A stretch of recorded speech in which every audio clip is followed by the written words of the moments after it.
और कुछ नहीं करना। हमने तो अगर हमारी रेंज वहां ना भी हुई और अब हम पे कुछ किसी ने बुरी नजर से देखा तो हमने तो बगैर सोचे समझे भारत पे, मुंबई पे अटैक कर देना है, न्यू दिल्ली पे कर देना है, हमने तो छोड़ना नहीं है। हाँ, देखी जाएगी बाद में, छोड़ना चाहिए भी नहीं। अगर हमारे पास और कोई रास्ता नहीं होगा। इनको ये गलतफहमी नहीं होनी चाहिए कि इस तरीके के ये सपने लेंगे और वो सपने हम साकार होने देंगे। उससे पहले कि इनको सपना आए और पूरी तरह वो सपना पूरा हो, ये तबाह हो जाएंगे, खत्म हो जाएंगे। पाकिस्तान भारत को परमाणु बम की गीदड़ भभकी दे रहा है।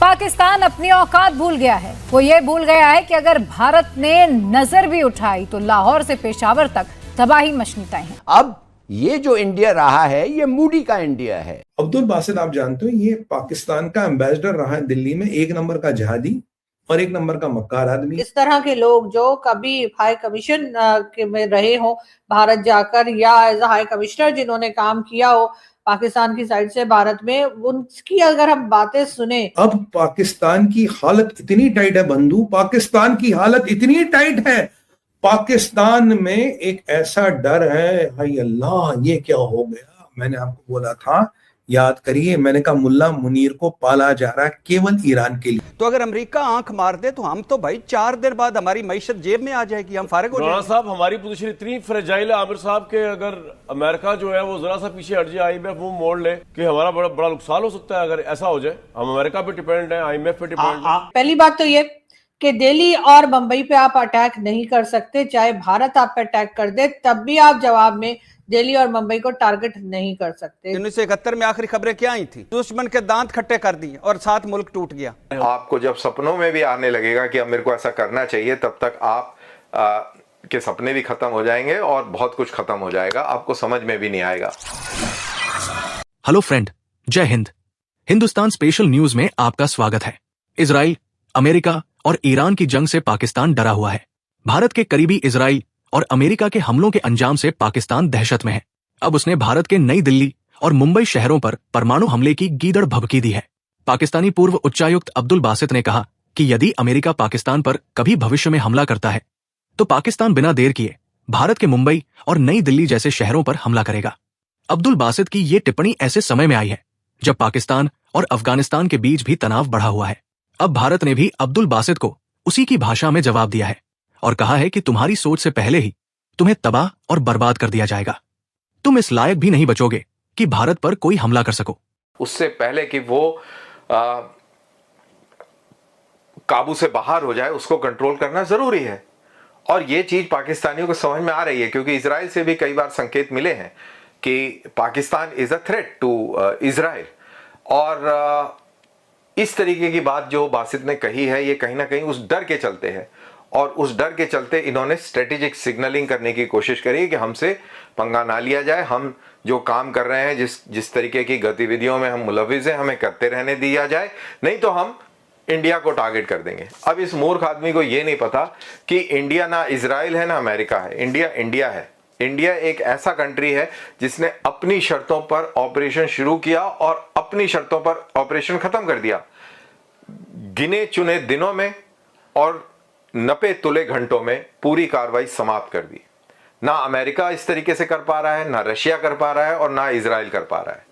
और हम पाकिस्तान को, अगर इनकी ये गलत फहमी है कि अगर अमेरिका इजराइल उस पर हमला करेंगे तो ये इंडिया पे हमला कर देंगे, बासित जी ऐसा नहीं होने दिया जाएगा। आपको जब सपनों में भी आने लगेगा कि अब मेरे को ऐसा करना चाहिए, तब तक आप के सपने भी खत्म हो जाएंगे और बहुत कुछ खत्म हो जाएगा, आपको समझ में भी नहीं आएगा। इनको ये गलतफहमी नहीं होनी चाहिए कि इस तरीके के ये सपने लेंगे और वो सपने हम साकार होने देंगे।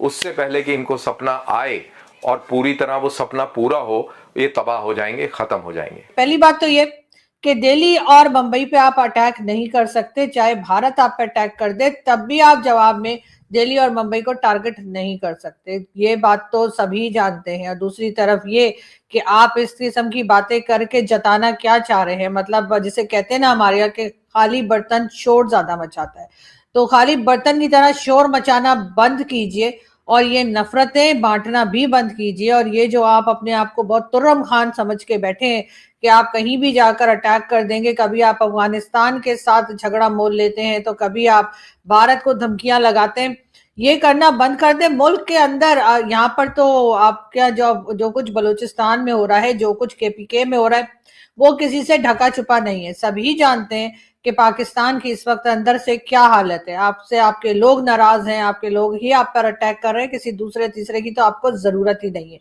ऐसे में आप जाकर उस जगह पे, जैसे कहते हैं ना, हमारे पश्तो में एक कहावत है कि जहां खुजली नहीं हो रही वहां भी खुजार है, तो इनका वही हिसाब किताब है कि जो पठान कहते हैं ना कि जहां खुजली नहीं हो रही वहां भी खुजार है, कि इस वक्त भारत के साथ एज सच हमारा खुल्लम खुल्ला किसी किस्म का बहुत ज्यादा जैसे क्लैशेस नहीं चल रहे, या बॉर्डर के ऊपर जो है वो एकदम अमन है। टीवी चैनलों पे डिबेट चल रही है। हाय अल्लाह, अगर अगर हम पे अमेरिका ने हमला कर दिया, सुनिएगा, अगर पाकिस्तान पे अमेरिका ने हमला कर दिया तो हम क्या करेंगे? वाह वाह वाह, इसे कहते हैं शतरंज की विसाज।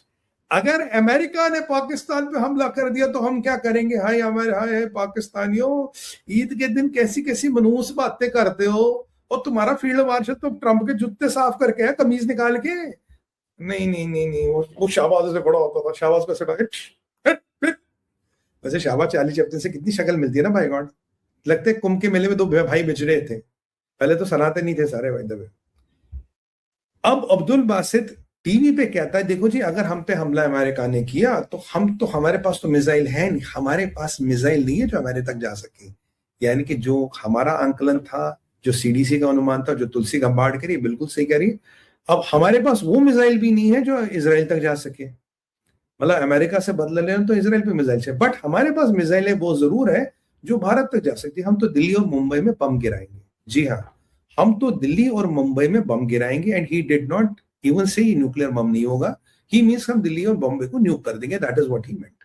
अगर अमेरिका ने हम पे हमला किया, हम दिल्ली और मुंबई को हम न्यूक कर देंगे। और यहाँ के कम्युनिस्ट लोग और यहाँ के बिके हुए लोग हमें कहते हैं मुल्ला रेजिम को सपोर्ट करो, मुल्लाओं को खुश रखो, इस्लामिक हेजेमनी को सपोर्ट करो। वो कह रहा है अगर मेरे पे अमेरिका ने अटैक किया, मेरा बम इजराइल नहीं जाएगा, मेरा बम न्यूयॉर्क नहीं जाएगा, मैं तो दिल्ली और मुंबई पे बम गिरा दूंगा, हमारे पास विकल्प ही नहीं, हम तो दिल्ली और मुंबई पे बम गिरा देंगे, हम क्या करें? ये पाकिस्तान का चाल चल रहा है। आज कहाँ गए वो अमन की आशा वाले, कहाँ गए वो बिरयानी वाले, कहाँ गए वो गोश्ताबा वाले, कहाँ गए वो इंटरलोक्यूटर्स, कहाँ गए वो लोग? Boss, Pakistan is not only a threat to the India, मैं कह रहा हूं Pakistan is a threat to the global world। और ईरान के बाद अगला नंबर होना चाहिए पाकिस्तान का, अगला नंबर होना चाहिए पाकिस्तान की इस मुल्ला मिलिट्री एस्टेब्लिशमेंट को, उनके पॉलिटिशियनों का। Let Pakistan have a new dispensation, जो एक शायद पढ़ी लिखी डिस्पेंसेशन हो, जो शायद इन सब लफड़ों में ना पड़े। पाकिस्तान के सिस्टम की भी वैसे ही ड्राई क्लीन करना पड़ेगा जैसे ईरान का किया। ईरान का पूरा ड्राई क्लीन हो रहा, सब दाग निकल रहे, बहुत सफेद चादर धुल के आएगी और उस पे आप अपना काम करेंगे। पाकिस्तान का भी ऐसा ही ड्राई क्लीन करने का समय आ गया है। पाकिस्तान भी ड्राई क्लीन मान रहा है, पाकिस्तान भी धुलाई मांग रहा है, और बिना धुलाई के पाकिस्तान मानेगा नहीं। और अमेरिकन ने, इजराइल ने वहां प्रेसिडेंट सेट कर लिया, हमारे लिए कोई दिक्कत नहीं है। ये पाकिस्तान के लोग पाकिस्तान को बर्बाद कर रहे हैं। जो मिस्टर सऊद ने नहीं कहा, उन्हें एक और बात करना चाहिए था। उन्हें पाकिस्तान एक और आपके सामने है जहां ये लश्कर तैयबा, जैश ए मोहम्मद, हिजबुल मुजाहिदीन हिंदुस्तान को तो बाल बांका नहीं कर पाए, पाकिस्तान को दीमक की तरह चबा के खा गए, बर्बाद कर गए, मुल्क को भिखारी बना दिया मुल्क को। और हाँ, दुनिया में सबसे ज्यादा भिखारी पाकिस्तानी होते हैं, इसमें कोई डाउट नहीं है। दुनिया में सबसे ज्यादा भिखारी पाकिस्तानी है, उसमें कोई डाउट नहीं। पाकिस्तान का नंबर आएगा, पाकिस्तान का नंबर आना पड़ेगा, ये हकीकत है। पाकिस्तान है। आज पाकिस्तान को सर डर लग रहा है कि अगर हम पे अमेरिका ने अटैक किया, हाय अल्लाह, हम क्या कर लेंगे? ईद के दिन ऐसा कलेक्स, मतलब पाकिस्तानी, तुम्हें ईद के दिन लग रहा पाकिस्तान पे तुम पे हमला करेगा, तो तुम्हारा मुनीर तो तुम्हें गाजरे बेच रहा था। तो ऐसे में ये उठकर चाह रहे हैं कि भारत की साइड का बॉर्डर जो है वो भी एक्टिव हो जाए, ताकि इन लोगों को एक फेस सेविंग मिल जाए। यहाँ पर जो कुछ हो रहा है, जिस तरीके से अफगानिस्तान के साथ लड़ाई चल रही है और अफगानिस्तान की तरफ से जो धमकियां दी जा रही हैं, और साथ ही साथ इन्होंने जो एक ठेका लेकर रखा है डोनाल्ड ट्रंप को हर जगह पे वाह करने का और डोनाल्ड ट्रंप के साथ काम करने का, और इसी वजह से डोनाल्ड ट्रंप को खुश करने के लिए इन्होंने जो अफगानिस्तान पे अटैक शुरू कर रखे हैं। और इनका ख्याल है कि अफगानिस्तान एक छोटी कंट्री है, उसके पास फौज नहीं है, वो कमजोर लोग हैं, वो हमें कुछ कर नहीं पाएंगे। तो ये देख लीजिए कि अमेरिका ने ईरान पर जो अटैक किया, या अमेरिका और इजराइल ने ईरान पर जो अटैक किया, उसके बाद ईरान ने गल्फ कंट्रीज का और साथ ही साथ इजराइल वगैरह का क्या हाल किया। ठीक है, कमजोर कंट्री होगी, छोटी कंट्री होगी, लेकिन कहीं ना कहीं ईरान ने ये जता दिया कि जी हम झुकने वाले नहीं है, हम बंकर में बैठने वाले नहीं है और हम डटकर लड़ेंगे, आखिरी सांस तक लड़ेंगे। यही चीज अफगानिस्तान के साथ भी है कि अगर आप अफगानिस्तान को कमजोर कंट्री समझकर और वहां पर जाकर अटैक करने की गलतियां कर रहे हैं, और ऐसे में जब पाकिस्तान की तरफ से ही आपको क्रिटिसाइज किया जा रहा है, आपसे ये कहा जा रहा है कि आप गलत काम कर रहे हैं और ऐसा नहीं होना चाहिए था, आपको अफगानिस्तान पर अटैक नहीं करना चाहिए, तो ऐसे में आप अपनी फेस सेविंग के लिए फौरी तौर पर आप जो है वो भारत का नाम और भारत की तरफ इशारे करने शुरू हो जाते हैं। उससे आपको लगता है कि शायद भारत के नाम पर हमारे यहाँ जो लोग हैं उनके बड़े खून खौल जाएंगे और वो कहेंगे कि भाई ऐसे कैसे हो रहा है, और भारत तो हमारा दुश्मन है, भारत तो हमें खा जाएगा, भारत के साथ तो हमने 4 जंगें लड़ी हैं, और क्या कुछ जो चूरन आप बेचा करते हैं, मगर अब वो चूरन बिकना बंद हो गया है। अब जो नई जनरेशन आई है उसको काफी चीजें समझ में आ चुकी हैं, उसको ये भी पता लग चुका है कि कब कब कौन सी जंग हुई और कब कब कौन सी जंग हमने जीती या हमने हारी, या हमने क्या किया, हमने शुरू किया किसी और ने शुरू की।